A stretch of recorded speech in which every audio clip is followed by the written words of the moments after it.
Good day, my dear students. Today I am going to discuss about the physiology of digestion.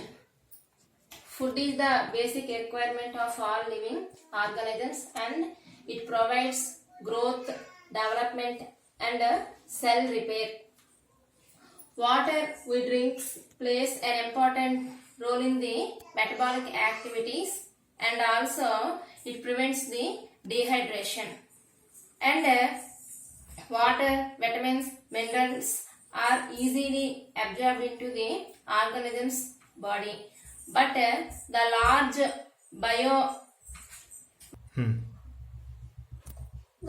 macromolecules like carbohydrates, proteins and fats cannot easily absorb into the tissues. So the large macromolecules are converted into the simple soluble substances is called as digestion. The definition of digestion is the conversion of complex non-diffusible or non-absorbable food materials simple soluble substances is called as digestion. It means starch converted into the maltose in the presence of hydrolyzing enzymes. In the digestion process, the digestive system plays an important role.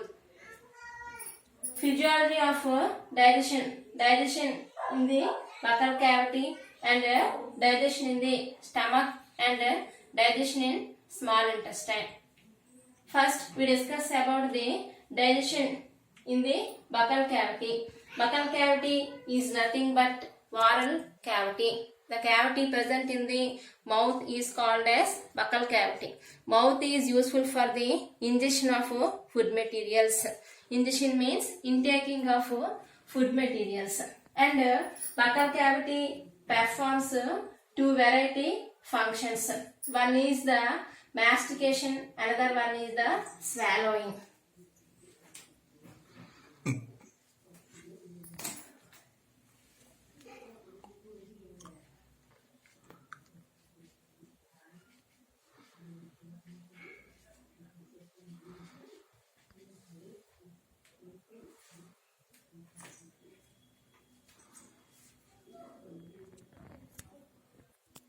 Mastication and swallowing. Mastication means masticate the food materials with the help of teeth. And swallowing is nothing but deglutition by the teeth and tongue and with the help of saliva. Saliva is secreted by the salivary glands. The food is mixed thoroughly in the buccal cavity. So the partially digested food materials present in the buccal cavity is called as bolus. So with the help of teeth and saliva and mucus present in the saliva, the food materials forms bolus. So in the total amount of food, 30% of carbohydrates are partially digested in the buccal cavity and saliva contains an enzyme lysozyme. The lysozyme is useful for the antimicrobial agent. It means it prevents the entry of bacteria into the stomach. So in the buccal cavity, starch converted into the salivary in the presence starch converted into the maltose in the presence of salivary amylase. So this type of digestion is called as chemical digestion. Chemical digestion means digestion present occurs in the enzymes, hydrolyzing enzymes is called as chemical digestion. And digestion by mastication of teeth is called as mechanical digestion. Next one, digestion in the stomach.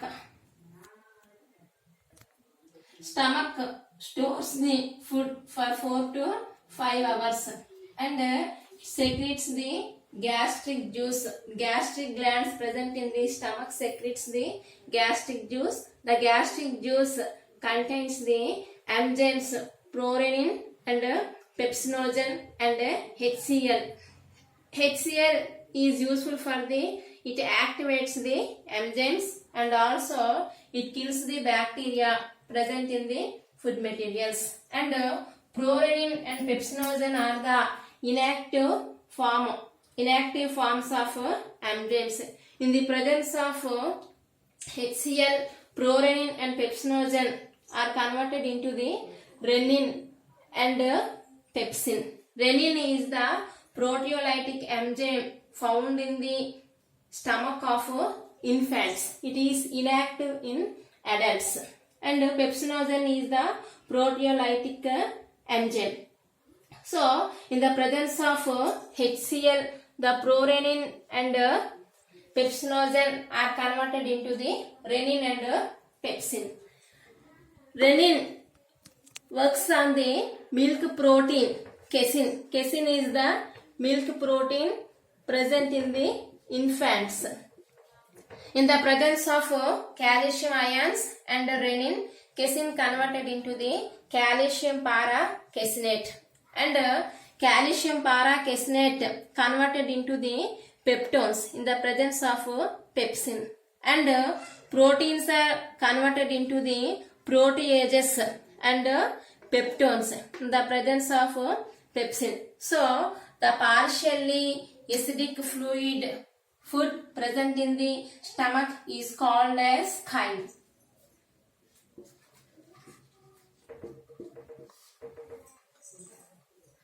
And the gastric juice contains the bicarbonate ions. Bicarbonate ions are act as the buffers. And also these bicarbonate ions prevents the more acidity present in the stomach. Next, digestion in the small intestine. So small intestine is the largest part in the digestive system. Most digestion occurs in the small intestine. In the small intestine, the proteins, fats and carbohydrates and nucleic acids are completely digested. The anterior part of the small intestine is called as duodenum. So, bile duct and pancreatic duct, both two ducts are opens into the duodenum, and bile juice and pancreatic juice are releases into the duodenum. And digestion of proteins in small intestine. Small intestine releases a juice is called as intestinal juice. Intestinal juice is secreted by the crypts of Leberkuhn and Brunner glands of small intestine. It contains the enzymes trypsinogen, chymotrypsinogen and carboxypeptidases, etc. So trypsinogen, chymotrypsinogen are the inactive forms of trypsin and chymotrypsin. In the presence of enterokinase, trypsinogen and chymotrypsinogen are converted into the trypsin and chymotrypsin. So trypsinogen converted into the trypsin in the presence of trypsin is called as autocatalysis. Some enzymes activates the enzyme itself. The enzymes is called as autocatalysis. So these trypsinogen and chymotrypsinogen converts the proteins into amino acids. So in the presence of trypsinogen and chymotrypsinogen, enterokinase and carboxypeptidases, proteins, proteases and peptones are converted into the tripeptides and dipeptides. In the small intestine, proteins, proteases and peptones are converted into tripeptides and dipeptides in the presence of trypsinogen, chymotrypsinogen, carboxypeptidase and aminopeptidase. Tripeptides are converted into the dipeptides.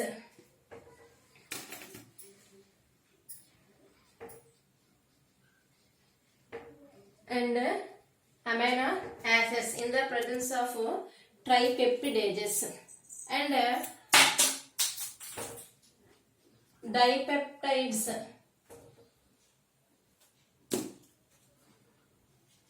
converted into amino acids in the presence of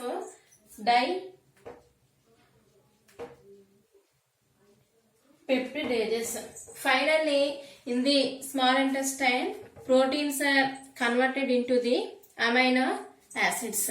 Next one, digestion of fats.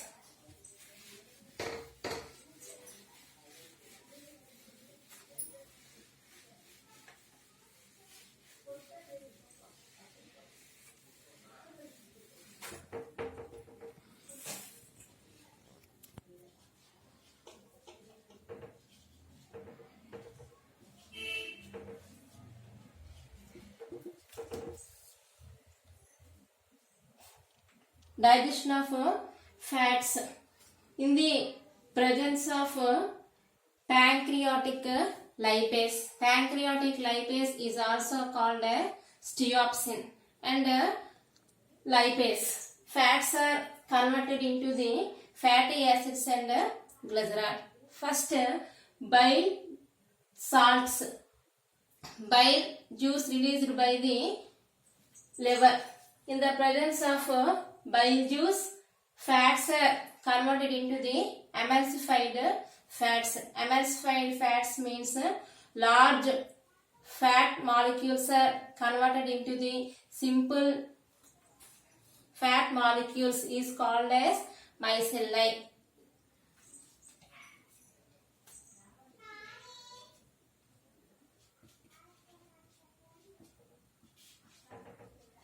In the presence of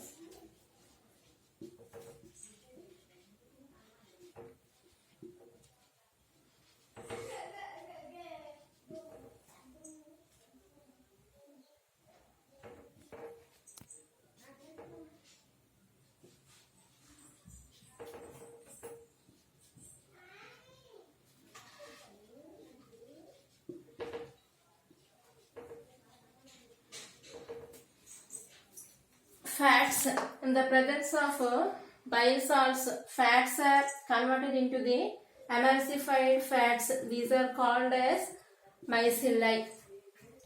Emulsified fats are converted into the diglycerides in the presence of lipase, and pancreatic lipase is also called as steopsin, and diglycerides are converted into the monoglycerides. And in the presence of lipase, monoglycerides are converted into fatty acids and glycerol. So finally, in the small intestine, fats are converted into fatty acids and glycerol.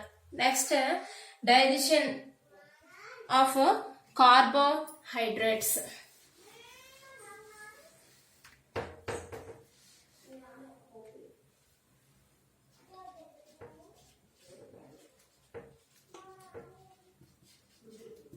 So in the buccal cavity, polysaccharides are converted into maltose. So in the presence of amylase, disaccharides are converted into maltose.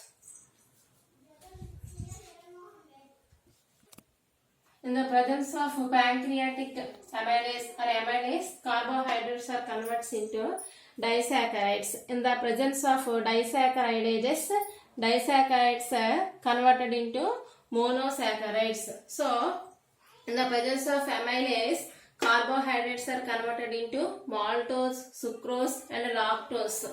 Maltose, in the presence of maltase, it forms glucose.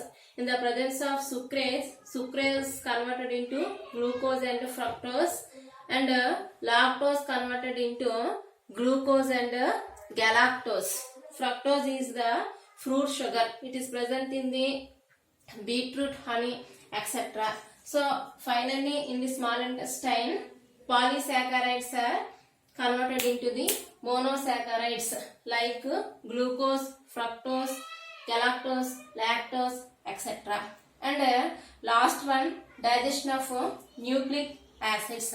Nucleic acids like that they are present in the DNA and RNA, deoxyribonucleic acid and ribonucleic acid. Nucleic acids are converted into nucleosidases and nucleosides and nucleotides. In the presence of nucleosidases and nucleotidases, nucleic acids are converted into nitrogen base pairs and ribosugars. And finally, the food materials are completely digested. The digested food materials are absorbed in the lacteals of small intestine. Undigested waste materials are enters into the large intestine. In the large intestine, water and minerals are reabsorbed. Only undigested waste materials are enters into the rectum. In the rectum, they are reabsorbed, and finally undigested waste materials are ejected by anus. So elimination of undigested waste materials through anus is called as egestion. Okay, we will discuss next topic in next class.